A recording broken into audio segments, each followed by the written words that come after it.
এবার ঈদে কি আপনি নতুন জামা নিয়েছেন? না, এবার কিছুই নেইনি। কেন নেননি? আসলে ঈদ মানে আনন্দ, ঈদ মানে উৎসব, ঈদ মানে নিকট আত্মীয় এবং রক্তের সম্পর্ক, ভাই বোন, বাবা মা, ছেলে মেয়ে ইত্যাদি, স্ত্রী পুত্র ইত্যাদি নিয়ে ঈদ, তাদের নিয়ে একত্রে বসবাস করে বা ঈদের আনন্দ উপভোগ করা যায়। আমার তো পৃথিবীতে কেউ নেই, কেন বাড়িঘর সন্তান বাড়িঘর বাড়িঘর সন্তানাদি কেউই নেই। আপনারা জানেন দীর্ঘ 247 দিন যাবৎ আমি জাতীয় প্রেস ক্লাবে অবস্থান করতেছি একটা কারণে, আমার বোনের জামাই আমাকে মিথ্যা মামলায় আমার সাবেক ভূতপূর্ব তালাকপ্রাপ্ত স্ত্রী কুলসুম আক্তারকে লোভ দেখিয়ে বা ব্যবহার করে আমার বিরুদ্ধে বিভিন্ন মামলা মোকদ্দমা দায়ের করে আমার বাড়িঘর কেড়ে নিয়েছে। এই কেড়ে নেওয়ার ফলে আমি বিষয়টি জানতে পেরে আমি বিভিন্ন সময় থানায় বা আদালতে গেছি, কেউ আমার মামলা মোকদ্দমা গ্রহণ করেনি। মামলা কারণ এই জেলখানায় থাকতে শুধু আমার বাড়ি কেড়ে নেয়নি, আমার মাকেও হত্যা করেছে।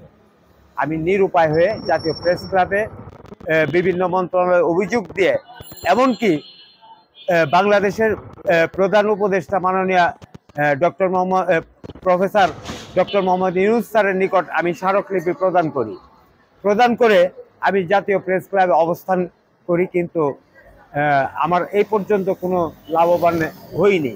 যার কারণে জাতীয় প্রেস ক্লাবে আমার বাড়িঘর থাকতে আমি আজকে ফুটপাতে ঘুমাই।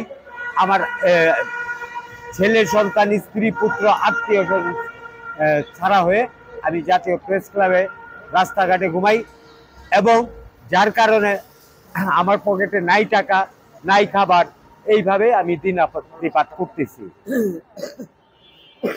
এই কারণে ঈদে আমার কোনো জামা কাপড়, ঈদ উৎসব কোনো কিছুই পালন করা সম্ভব হয়নি। আপনি কি ঈদের দিন ঈদের সময় খেয়েছিলেন? না, ঈদের সময়টুকু আপনার ভাগ্যে জুটেনি? না, কিছুই জুটেনি।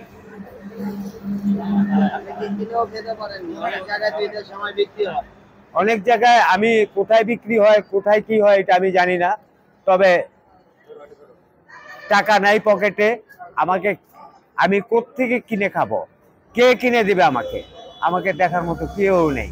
আসলে কি, আমরা যারা নির্যাতন হই বা নির্যাতন হয়ে আসছে বিগত দিনে, বিগত সরকারের আমলে, বিগত শুধু আওয়ামী লীগ নয়, বিএনপি আওয়ামী লীগ কোনো রাজনৈতিক দলের সময় আমি এইটা বলবো না যে ম্যাডাম খালেদা জিয়া বা ওই বিএনপির সময় দেশবাসীর জন্য যে উপকারের জন্য যে আইন এবং বিচার ব্যবস্থা করেছিলেন, সেইটাকে আমরা সাধারণ জনগণ এই আইনটাকে আমাদের কুদৃষ্টি, আমাদের দুষ্ট বুদ্ধিকে কাজে লাগিয়ে কিছু কিছু মানুষ ধ্বংস করেছে, যার কারণে যৌতুক, নারী নির্যাতন আইন আছে কিন্তু সেটার প্রয়োগ নাই। একটা মেয়ে মিথ্যা যৌতুকের মামলা করলো। এই মামলায় 4 নাম্বার একটা সাক্ষী ছিল মগর আলী নাম। এই মগরকে সাক্ষী করলো, আবার আসামি করলো। এখন সাক্ষী যখন ছিল, সে জানে না যে তাকে মামলায় সাক্ষী করা হয়েছে, এবং তাকে ইস্যু দিয়ে আমাকে দীর্ঘ 1 বছর কারাবন্দী করে রাখা হয়। এইভাবেই একের পর এক নির্যাতন করে আমাকে রাস্তায় নামিয়ে দেয়। কি অপরাধ?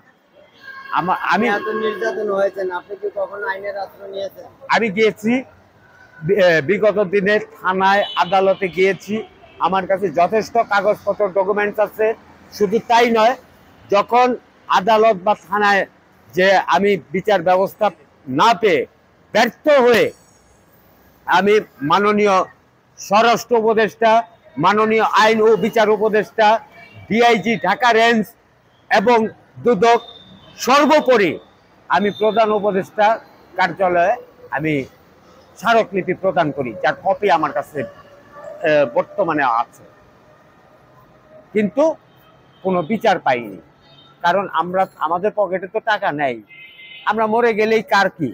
আমরা তো আর আমাদের দিয়ে তো কোনো সরকার প্রধান রোহিঙ্গাদের মতো আমাদের এই অসহায় নির্যাতিত লোকদের দেখিয়ে তো কেউ টাকা আনতে পারবে না। আমাদের পকেটে নাই টাকা, যেখানেই যাই শুধু টাকা আর টাকা। আদালতে যাই, আমি এই রাস্তায় শুয়ে আছি, আমার অতি কষ্টে উপার্জিত টাকা শুধু উকিল এবং পুলিশের পেছনে ছুটতে ছুটতে নিজেকে মামলা থেকে নির্দোষ প্রমাণ করার পরও আদালতে টাকা ছাড়া সেই মানহানি মামলায় কোনো অগ্রগতি নাই, সেই টাকাও আমি ফেরত পাই নাই। লাস্টে সেই একটা কথা মনে পড়ে, 1757 সালে পলাশীর প্রান্তরে যখন বাংলার সূর্য অস্তমিত হয়েছিল, তখন ইংরেজরা যখন বাংলাদেশে মানুষের উপর চাবুক মেরে ধানের জমির উপরে নীল চাষ করত, আমার মনে হয়েছে যে বাংলাদেশে আইন ও বিচার ব্যবস্থা বা এই যে আইনগুলি প্রণয়ন করা হয়েছিল, সেই আইনগুলিতে সেই মনে হয় যে সেই লর্ড ক্লাইভের আমলে যে চাবুক মারা হতো, এখনো সেই চাবুকই খাচ্ছি আমরা। কারণ আমাদের ন্যায্য হক, ন্যায্য অধিকার ওই দুষ্ট প্রকৃতির সেই কি যেন ফ্যাসিস্টবাদীদের ছত্রছায়ায় আমরা নির্যাতনের শিকার হয়ে কোথাও আমরা বিচার পাই না। যার কারণে আমরা জাতীয় প্রেস ক্লাবে কখন আমাদের মৃত্যু হবে সেই আশায় জাতীয় প্রেস ক্লাবে বসে আছি। ধন্যবাদ। নাম পরিচয়?